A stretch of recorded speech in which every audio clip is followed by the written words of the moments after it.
हरे कृष्णा दोस्तों, आज आपके दो सवालों का मैं जवाब दूंगा। पहला सवाल है, फ्रैंकलिन म्यूचुअल फंड ने अपनी 6 स्कीमों को बंद कर दिया है कल रात को, एंड जो मेरा इन्वेस्टमेंट लगा हुआ है उसका क्या होगा। सेकेंड क्वेश्चन, जैसे डेट म्यूचुअल फंड में इस तरीके से कंपनी ने अपना फंड को बंद कर दिया है, क्या इक्विटी म्यूचुअल फंड में भी अपनी इस तरीके से स्कीम को बंद कर सकते हैं? हाँ दोस्तों, इन सवालों का जवाब मैं दूंगा इस वीडियो में। मेरा नाम परेश भद्रेश्वरा है, मैं सर्टिफाइड फाइनेंशियल प्लानर हूँ। 13 साल से फाइनेंशियल इंडस्ट्री से जुड़ा हुआ हूँ, मोर देन 100 फैमिली के फाइनेंशियल प्लानिंग किए हुए।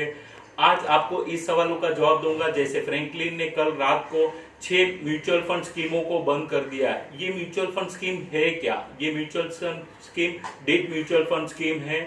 जो डेट म्यूचुअल फंड में इन्वेस्टमेंट किस तरीके से होता है, जैसे बड़ी बड़ी कंपनीज होती है, कॉर्पोरेट कंपनी होती है, बिजनेसमैन होते हैं, जिनको फंड की रिक्वायरमेंट होती है वो इन्वेस्टर ढूंढते हैं। तो फ्रैंकलिन जैसे म्यूचुअल फंड कंपनी इस बिजनेसमैन इस कंपनी को इन्वेस्ट करते हैं। ये इन्वेस्टमेंट इक्विटी इन्वेस्टमेंट नहीं होता, ये FD type fix deposit type investment होता है, जिसका टेन्योर 3 महीना, 6 महीना, 9 महीना, 1 साल के ड्यूरेशन का होता है। जो क्लाइंट इन्वेस्ट इस म्यूचुअल फंड में करता है, ये म्यूचुअल फंड कंपनी इन सारे कंपनीज में, इन सारे बिजनेस कॉर्पोरेट एफडीज में इन्वेस्टमेंट करती है। अभी ये कंपनी ने अचानक डिसीजन लिया स्कीम बंद करने का, तो ये क्या रीजन है? तो हम देखेंगे कि ये रीजन है कि मार्च महीने में जो ये फंड्स है वहां पे रिडेम्पशन का प्रेशर काफी है।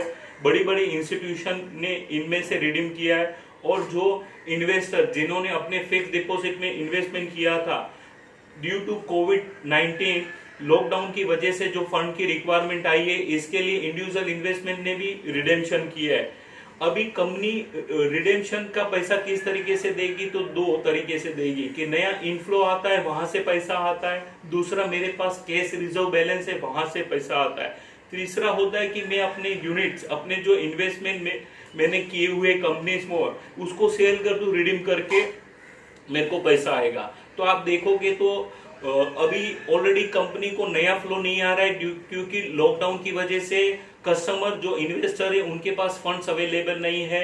और सेकेंड फ्लो है, कंपनी के पास कैश रिजर्व रेशियो नहीं रहा है, इसकी वजह से नया उनको रिडीम्पशन के लिए पैसा दे नहीं पा रहे हैं। इसीलिए कंपनी ने ये वाइसली इन्वेस्टर के बेनिफिट के लिए ये डिसीजन लिया है, जिनकी वजह से ये होगा कि अभी नया इन्वेस्टमेंट इस फंड में नहीं होगा, और जो आपका फंड है, जो इन्वेस्टेड मनी है, वो भी रिडीम नहीं होगा। ये करने की वजह क्या है? ये करने की वजह है कि अगर ये फंड चालू रखता है और कोई नया बड़ा इंस्टीट्यूशन या बड़ा इन्वेस्टर इस फंड में से रिडीम कर लेता है, सो कंपनी को क्या करना पड़ेगा? कंपनी को जो इन्वेस्टर को पैसे दिए हुए, जो कंपनीज में इन्वेस्टमेंट किए हुए, उनको सेल करना पड़ेगा, पैनिक होके लो बेनिफिट्स में सेल करना पड़ेगा, और वो इन्वेस्टर को देना पड़ेगा। तो इन्वेस्टर को तो देती जाएगी, बट उनमें ऐसी कंपनी बच जाएगी जहां पे थोड़ा डिफॉल्ट होने का चांसेस है।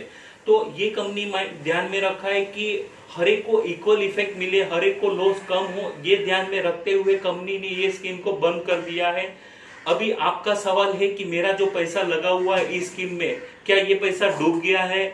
नहीं, ये दोस्तों आपका पैसा बचाने के लिए कंपनी ने ये स्कीम को बंद कर दिया है, क्लोज कर दिया है। अभी ये जो आपका पैसा लगा हुआ है, जो कंपनी इसमें इन्वेस्ट किया हुआ है फ्रैंकलिन ने, वो कंपनी की मेच्योरिटी जो है इन्वेस्टमेंट की, वो 3 महीना, 6 महीना, 9 महीना, 12 महीना है। तो जिस तरीके से ये कंपनी में उनको मेच्योरिटी आती जाएगी, पैसे रिसीव होते जाएंगे, उस तरीके से आपके जो यूनिट्स है वो आपको देते जाएंगे। जैसे हम बताते हैं एज अ फाइनेंशियल प्लानर कि आपका इन्वेस्टमेंट गोल बेस्ड प्लानिंग होना चाहिए। तो गोल बेस में क्या आता है? हम देखते हैं कि एसेट एलोकेशन करते हैं, कुछ फंड हम लोग इक्विटी में रखते हैं, कुछ फंड हम लोग डेट में रखते हैं। तो जो डेट का इन्वेस्टमेंट है शॉर्ट टर्म पर्पस के लिए होता है, इमरजेंसी पर्पस के लिए होता है। तो अगर आपको इमीडिएटली ये फंड में इमीडिएटली आपको कोई रिक्वायरमेंट नहीं है रिडेम्पशन का, तो आप देखोगे तो आपके जो यूनिट्स है वो आपको 3 महीना, 6 महीना, 9 महीना, 1 साल के अंदर आपको पूरे पैसे वापस आ जाएंगे। दोस्तों, आपको घबराने की जरूरत नहीं है। दूसरी चीज है, जैसे इक्विटी म्यूचुअल फंड में भी इस तरीके से क्लोज हो सकती है कोई स्कीम, नहीं दोस्तों, इक्विटी म्यूचुअल फंड में इस तरीके से स्कीम क्लोज नहीं हो सकती। इसका ये रीजन है क्योंकि इक्विटी म्यूचुअल फंड में म्यूचुअल फंड कंपनी इक्विटी यानी कि स्टॉक्स में सकते हैं, तो इक्विटी म्यूचुअल फंड में इस तरीके के स्कीम में नहीं हो सकता। आपका और एक सवाल होगा कि अदर डेट म्यूचुअल फंड में मेरा इन्वेस्टमेंट है, उसमें भी इस तरीके से क्लोज डाउन हो सकता है।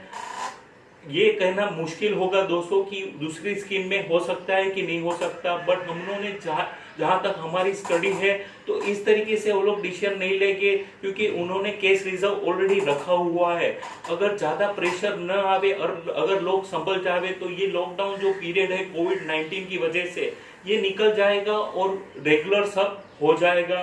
तो आपको निश्चित तरीके से रहना है कि आपका फंड आपको पूरा ही वापस मिलेगा, स्लोली आपको आपका फंड वापस मिलेगा।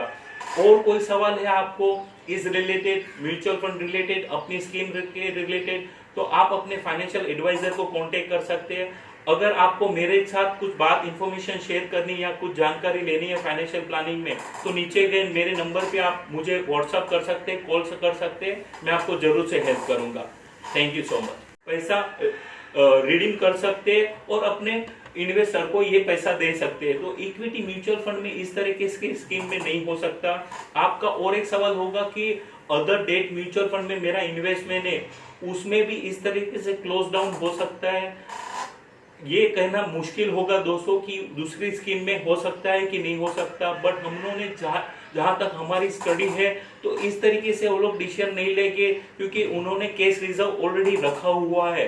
अगर ज्यादा प्रेशर न आवे और अगर लोग संभल जावे तो ये लॉकडाउन जो पीरियड है कोविड-19 की वजह से ये निकल जाएगा और रेगुलर सब हो जाएगा।